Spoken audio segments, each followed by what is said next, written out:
RCR, la red que comunica y une al Perú. Y como cada sábado, Carlos, tenemos que hablar, bienvenida, ¿no?, a el doctor Gerbe Cuba García, médico especialista en política de salud pública, comentarista del portal de opinión El Montonero y también comentarista habitual cada sábado acá en RCR. Doctor Gerbe Cuba, qué gusto saludarlo, muy amable como siempre, buen día.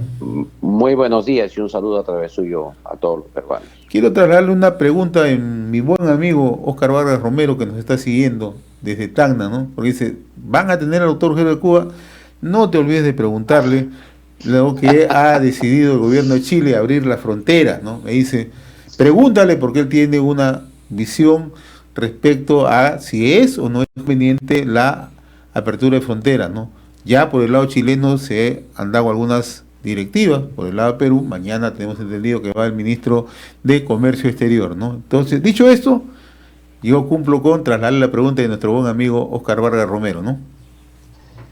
Mire, uno de los objetivos fundamentales del actual gobierno y también del ministro de Salud, expuestos inclusive cuando se hizo el voto de investidura en el Congreso de la República, era hacer todos los esfuerzos para que el Perú pueda abrir sus fronteras con los países vecinos. Y esto se refiere no solamente a Tumbes, sino también a Tacna y a Bolivia y a los países, a la triple frontera que tenemos en la selva peruana. Para esto, el Ministerio de Salud ha tenido que elaborar toda una serie de acciones para lograr ese objetivo. Y entonces, la población de Tacna, como todos sabemos, hasta tiene un 50% de sus ingresos económicos a raíz del comercio que tiene con Arica. Entonces, una forma de reactivar la economía es abrir esa frontera. Y por ello es que, con muy buen sentido y muy buen criterio, el gobierno regional de Tacna se esforzó muchísimo en avanzar en el proceso de vacunación. Es una de las regiones que más ha avanzado en vacunación para poder abrir las fronteras. Y ahí la promesa de que este fin de mes se abrirían las fronteras, por un lado, porque el gobierno peruano ya cree que tiene las condiciones necesarias para abrir esas fronteras, van a viajar los funcionarios para ratificar ya esa autoacreditación que ha hecho el gobierno regional de Tacna para abrir esa frontera. Y Chile también ha dado el visto bueno para abrir la frontera, a pesar de que hay algunas manifestaciones en contra de los propios lugareños de Arica, porque ellos señalan que no han sido consultados, una medida centralista del gobierno chileno, y por otro lado también ellos creen que sin abrir la frontera, su propia economía de Arica se desarrolla mejor. En todo caso, esas son las discrepancias de último momento desde el punto de vista político, geopolítico también, porque, ¿por qué no decirlo? Pero ahora viene el tema real de la pandemia. El problema que tiene Tacna, que es que tiene vecinos que tienen menos vacunas, tiene Puno, que tiene un menor nivel de vacunación, que hace que la relación entre Tacna y Puno sea tan grande que eso pueda generar algunos inconvenientes. Por eso es importante que, al margen de la vacuna, el gobierno regional de Tacna fortalezca las acciones de lucha contra la pandemia clásicas, es decir, avance con los espacios físicos entre las personas, mejore los protocolos para atender a los turistas, tomando en cuenta que los turistas chilenos vienen a Tacna con sus familias, con niños, porque son visitas familiares que se hacen en Tacna, y estos protocolos tienen que ser adecuados para que no haya un impacto negativo en Tacna. El otro tema también hay que señalar es que el Perú se encuentra en una calma, ¿no?, en un reposo de la pandemia. Si bien es cierto, ha habido, sobre todo en el norte del país, un pequeño recrudecimiento, pero que no es significativo. La cosa en Tacna está más tranquila, y yo creo que sí hay condiciones para abrir la frontera con Chile desde el punto de vista epidemiológico. Seguro que el día de mañana lo van a ratificar las autoridades, y creo que es un anhelo de la población tacneña que esperamos que se cumpla y que no se postergue más, porque no hay forma de reactivar rápidamente la economía tacneña si es que los propios tacneños no colaboran con las medidas de precaución, de prevención ante el brote, con las medidas del aislamiento social o la distancia física entre las personas o los cercos epidemiológicos o el trabajo con la comunidad y también, por qué no decirlo, avanzar en la vacunación con los pocos que no se han vacunado todavía en Tacna, porque en Tacna sí hay un alto nivel de vacunación, con aquellos pocos que todavía son renuentes a hacerlo, lo hagan por el bien de Tacna. Ahora, dicho esto, doctor Cuba, y bueno, y es saludable que Tacna haya asumido una especie de liderazgo en la vacuna, motivado por estas razones que usted expone. Hemos hablado con el señor Guillermo Martorell, también, que estaba allí, ha sido una autoridad, un ejercicio permanente y de preocupación allí, las cosas que suceden en Tacna, y nos daba unas cifras que son realmente importantes, ¿no? Ellos decían que hay 2 millones de turistas antes del 2019 que entraban a Tacna, y que la economía precisamente se nutría con entre 300 a 400 millones de dólares por año que se circulaba allí, producto de ese intercambio y de esa plataforma de servicios que es Tacna para el norte de Chile.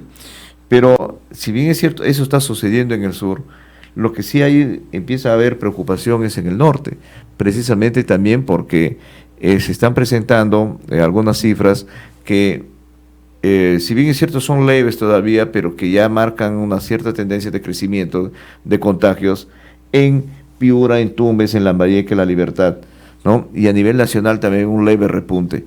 Entonces, ¿qué está pasando allí? En esas zonas, ¿ahí tenemos problemas de vacunación, doctor Cuba? ¿O tenemos problemas, por ejemplo, de cumplimiento de protocolos de la misma población?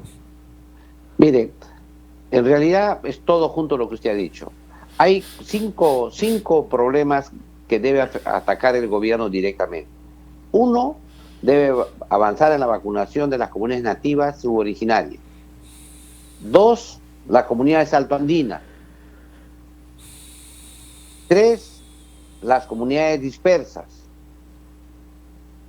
Cuarto, las poblaciones renuentes a vacunarse en las grandes ciudades, que todavía es un bolsón importante. Y quinto, que la población no abandone las medidas de prevención que debe tener. Y esto se resuelve de modo inverso a como lo he señalado. Es imposible poder hacer que la población deje de ser renuente si no realizas lo que se llama el enfoque comunitario. Si no logras que la propia población, los vecinos de las cuadras, de las calles, los vecinos de las comunidades, se estén totalmente involucrados en la vacunación y hagan lo que se llama una especie de opinión pública social ahí en la zona, para que aquellos que no se quieran vacunar, la propia comunidad los pueda impulsarla a hacerlo. Y esto pasa no solamente en las ciudades grandes, como Lima y Callao, que todavía hay renuentes, que es importante el trabajo comunitario, más que las sanciones, que el compulsivo, que si no te vacunan no entras a espacios cerrados, etcétera. Ahí lo que debe ocurrir es dos conceptos. Primero, el conocimiento preciso de la nueva tecnología de la vacuna y las bondades de la vacuna, y segundo, la aceptación de la propia población. ¿Para qué? Para que participe activamente en la vacunación, haya una participación activa de la población. Pero esto si esto se realiza en Lima, lo mismo va a ocurrir en las comunidades nativas originarias, con los famosos enlaces, con los APUS, en las comunidades altoandinas, en las poblaciones dispersas. Ese es el mecanismo. El mecanismo es mucho más trabajo en el primer nivel de atención con enfoque comunitario. Interesante lo que usted dice, ¿sabe por qué, doctor Cuba? Porque eso ya ha tenido experiencias favorables, ha tenido resultados favorables, cuando funciona el primer nivel de atención. Pero ¿qué pasa en el Perú? Vayamos a la realidad. No funciona el primer nivel. Usted puso hace unos instantes, citó la triple frontera, por ejemplo, ¿no? En la zona de selva, ¿no? Allí están totalmente desguarnecidos, no hay nada. Entonces, por más esfuerzo que se traten de hacer, definitivamente vamos a encontrarnos día a día con eso. Y Carlos le planteaba justamente esa preocupación, ¿no? ¿Qué hacemos, no? Si las autoridades no se preocupan o no le toman atención o en su plan no está justamente el primer nivel. ¿Por qué? Porque reditúa más el tema de las vacunas, la vacunación, millones tras millones, millones tras millones, y el primer nivel totalmente descuidado. Ahora, yo complementaría algo más, doctor Cuba, y quería hacerle también una pregunta en la línea que plantea José. Si tenemos todo ese problema que usted describe, por ejemplo, el carnet de vacunación, ¿es una buena solución? Mire, son soluciones compulsivas ante el fracaso del trabajo comunitario y del enfoque comunitario en el primer nivel de atención. O sea, es por no haber hecho bien su tarea y por no hacer su tarea. Además, esos resultados no van a ser buenos, porque hay que tomar en cuenta que en el Perú el 80% de la población vive en la informalidad.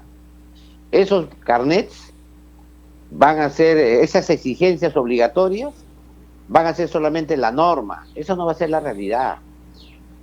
Imagínese usted un chofer que tenga que pagar dinero para poderse hacerse las pruebas moleculares, para el transporte público, 150 soles, 300 soles. ¿Usted cree que eso va a ser permanente en el tiempo? ¿Usted cree que los trabajadores informales van a hacerlo? O sea, eso está bien para el discurso, eso está bien para la norma, pero en realidad ni siquiera va a haber personas, funcionarios que fiscalicen el cumplimiento de esas prohibiciones. Siempre el mejor método es aquel método del convencimiento, la aceptación y la participación de la sociedad en su conjunto. Pero eso, imagínese usted la frontera. Yo he estado, por ejemplo, hace 2 semanas o 3 semanas en Iquitos. ¿Qué he observado ahí? Primero, un ruido como mosca por la gran cantidad de motos que hay en la zona. Ahí no hay silencio. Segundo, enorme contaminación ambiental por las motos. Tercero, más del 50% de las motos no tienen ni siquiera placa de rodaje. Cuarto, la gente camina por la calle sin mascarilla. Entra usted a las tiendas comerciales, las grandes tiendas que son aquí en Lima como Tip Top, Saga, etcétera, la gente está sin mascarillas. La gente camina por la calle sin mascarilla. Va uno a los mercados, la gente sin mascarilla. O si la tienen la mascarilla, la tienen debajo de la barbilla. Entonces, esa informalidad no se resuelve con una norma, porque si no cumplen la norma de tener placa de las motos. Entonces, la pregunta es, ¿por qué creen que van a cumplir la norma de tener ese carnet para entrar a los espacios abiertos? A los espacios cerrados. Creo que la única alternativa que haya para esto es mucho más trabajo con las propias comunidades. No hay forma de evadir el gasto en el primer nivel de atención. Ahora, siempre va a ser importante también que el gobierno dé muestras de cumplimiento de las normas. Por ejemplo, en el Perú se dio una ley que señala que la vacuna contra el COVID-19 es voluntaria, libre, ¿no? Y gratuita. Muy bien, si esto es así, entonces no puede servir de condicionamiento para algo, salvo que se cambie la ley, que haya un debate, no con un decreto supremo o con una resolución ministerial. Pero al margen de eso, el resultado que se pueda obtener por esa vía, dadas las condiciones de nuestro país, no es el que se espera, no es la solución, no va a ser. Es probable que cumplan la norma, lo que siempre cumplen, la actividad formal, las empresas formales, los transportistas formales y las actividades formales que tiene el país. Creo que no se dan cuenta a veces que el Perú está lleno de normas. Por ejemplo, voy a poner una norma. Este año, a fines de abril, se dio la ley de lucha contra el cáncer de pulmón y se daba se declara que era importantísimo mayor recurso para el cáncer de pulmón, que es el último de los cánceres en presupuesto para esa enfermedad. Muy bien, en el presupuesto del año 2022 se ha reducido el presupuesto para el cáncer en 62 millones de soles. Conclusión, está la norma, pero finalmente no se cumple la norma e incluso se le quita presupuesto al cáncer en el país cuando sabemos que es una enfermedad que requiere mayor presupuesto. Ahora, igual ha pasado, y le pongo el último ejemplo, en la tuberculosis y el VIH. Se le ha reducido el 50% del presupuesto para el cáncer, para la tuberculosis y el VIH, cuando el Perú es campeón en tuberculosis. Tenemos más de 32,000 enfermos al año de tuberculosis, y es más, según datos, llegaremos hasta 37,000, aunque por la pandemia no se les ha buscado activamente a los pacientes con tuberculosis en sus casas, y por lo tanto la cifra pueda aparecer menor en las estadísticas el año, pero no es porque no haya tuberculosos, sino que no los han buscado. Entonces, si uno ve ese desajuste entre la norma y la realidad, menos pues se va a cumplir ahora con el tema de la pandemia, con el tema de este carnet obligatorio, etcétera. Estos son aspectos que posiblemente contribuyan en modo marginal, pero no van a ser la esencia ni el núcleo central de la lucha contra la pandemia, contra el COVID-19. Y como se alega, por ejemplo, para los que se oponen a a aportar un carnet que obligue, evidentemente, que es una especie de un pase, de un salvoconducto para acceder a determinados espacios, ¿no? Sobre todo cerrados, centros comerciales y este tipo de establecimientos. Se dice que es violatorio, que atenta contra los derechos de las personas, y que en realidad hay un debate, una polémica sobre ese tema. Y además hay el otro aspecto. A ver, ¿usted cómo lo ve, doctor Cuba? Hemos visto las cifras de nuestra economía, que ha crecido en informalidad. Estamos casi en el 75% de una economía informal. ¿En esas condiciones podemos aplicar esto? Eso lo explico. En primer término, ningún derecho humano es obviamente absoluto. Todos los derechos humanos tienen algunas limitaciones según las circunstancias que ocurran. Sin embargo, cuando se afecta algún derecho, tiene que haber una ponderación, de haber un test de qué derecho, por qué motivo se va a vulnerar ese derecho. Y el principal concepto es si la vulneración que yo voy a hacer de ese derecho es el idóneo para resolver el problema que yo quiero resolver. Y ahí viene la primera objeción que se hace. ¿Es idónea la obligatoriedad de la vacuna con el carnet de vacunación para resolver el tema de la vacunación y la pandemia en el país? Esa es la pregunta.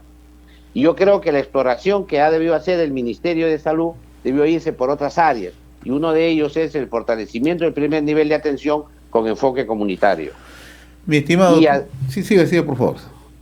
Y además quisiera expresar que la parte constitucional del tema quizás dé para un estudio de juristas de mayor envergadura. Sin embargo, era obligación que cuando se dé un decreto supremo sobre ese tema, debió tener una exposición de motivos donde explique el test de proporcionalidad, si es idóneo, es necesario, y si lo que se afecta realmente va a contribuir con la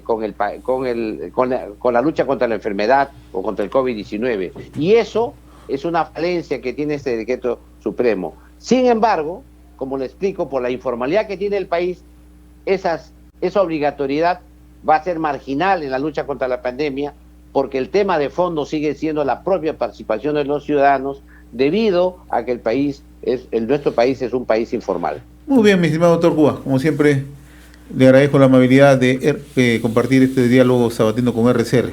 Buen día, muy amable, buen fin de semana. RCR, la red que comunica y une al Perú.